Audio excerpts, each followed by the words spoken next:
Hey everyone, welcome back to the channel. This is Trading Futures Live, where we trade futures live every day, live in front of the camera.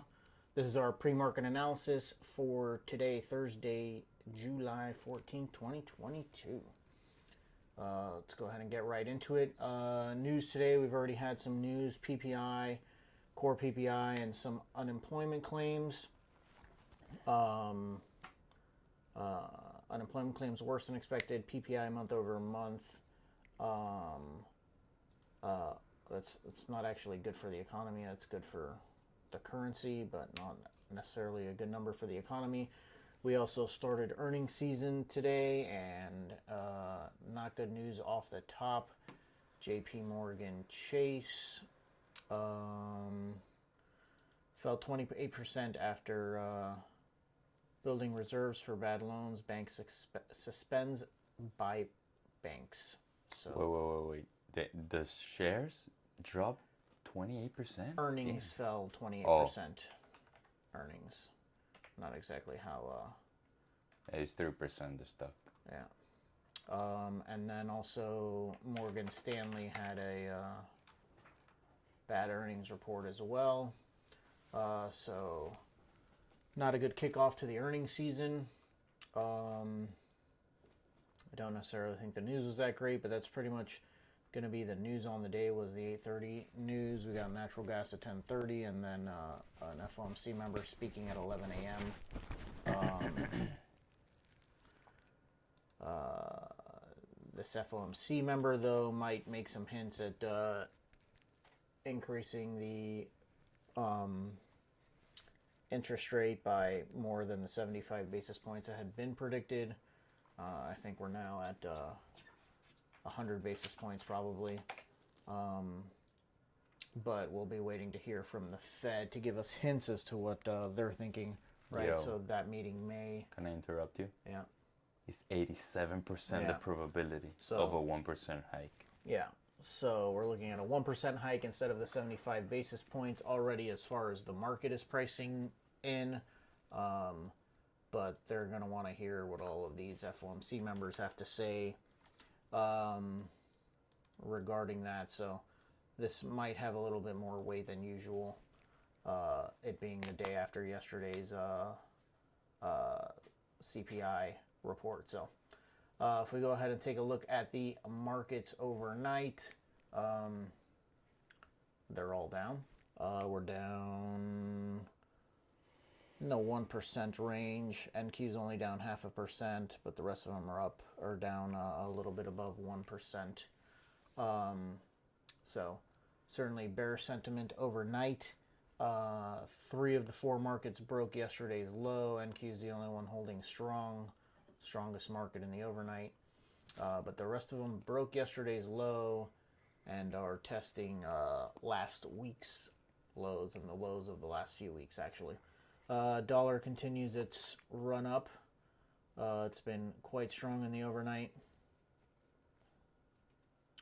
Was essentially somewhat sideways in the European session, but since about 6-7 a.m. has broken back out to the upside. The VIX is up, not surprisingly.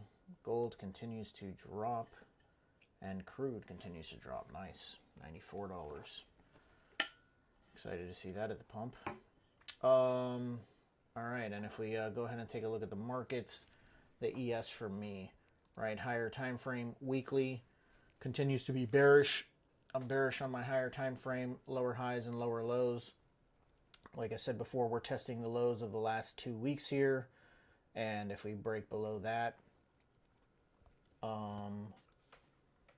I'd be looking to test this low, maybe even today, although unfortunately we pretty much already completed the daily ATR in the overnight move.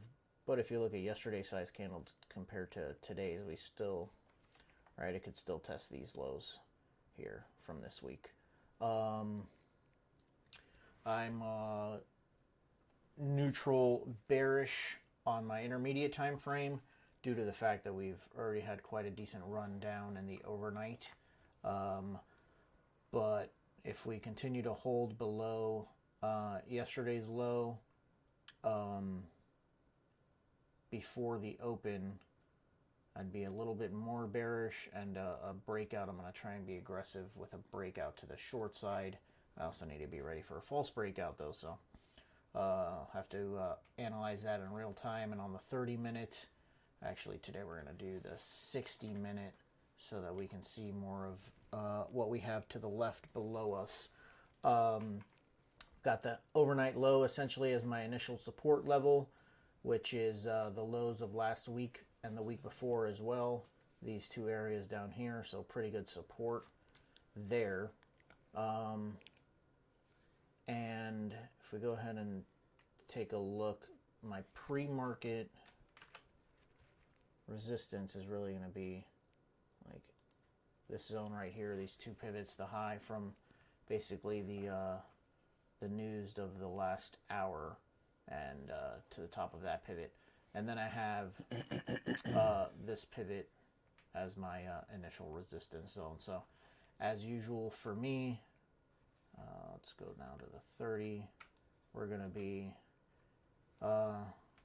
looking for potential moves if we break down, confirmed by or supported by the internals. I'm going to be looking to get short. If we start to show some strength, I'll try and get long, and the opposite, the same but opposite to the upside. We'll be looking to get long on signs of strength from the internals, but a false move, and we'll be looking to get short back down. So gonna need to read the internals and make a bunch of assessments in real time today. But that's going to be what I'm looking at. What do you got for us, Franco? Same like as every day. I do have the dollar here. The dollar is finally breaking out of this 2 days range. Oh shit, I just moved this.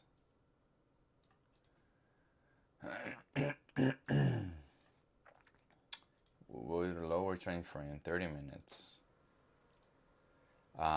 Yesterday we had this spike up with the news, and then I had this zone drone, and my idea was to short when the dollar was down here, but sadly fortunately the internals were not giving me the signal, so I didn't take any trade yesterday. I was not feeling well also, so I called the day earlier.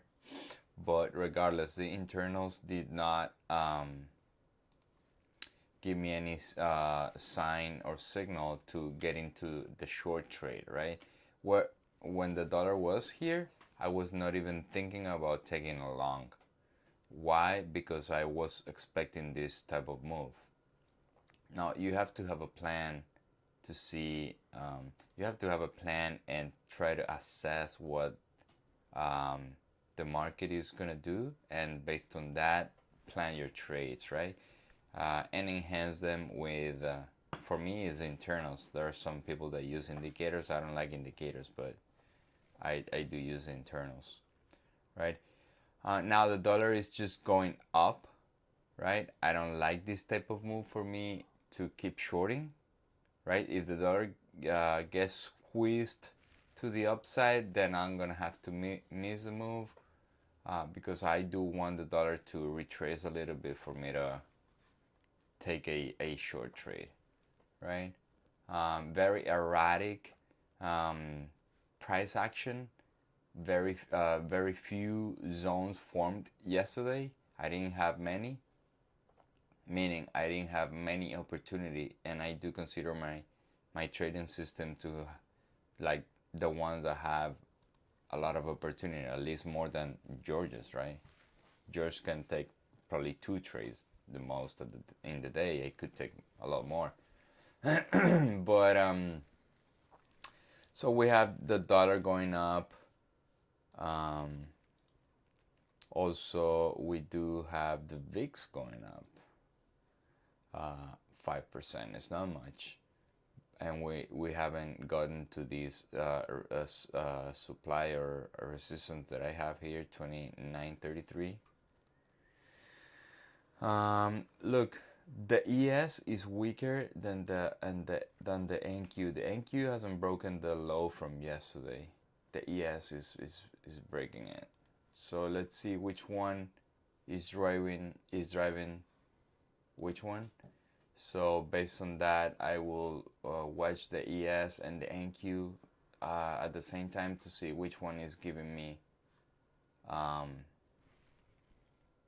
the direction for the day. And with that, let's wrap up this video. I'll see you guys in 10 minutes. All right, guys. Thanks. Thank you.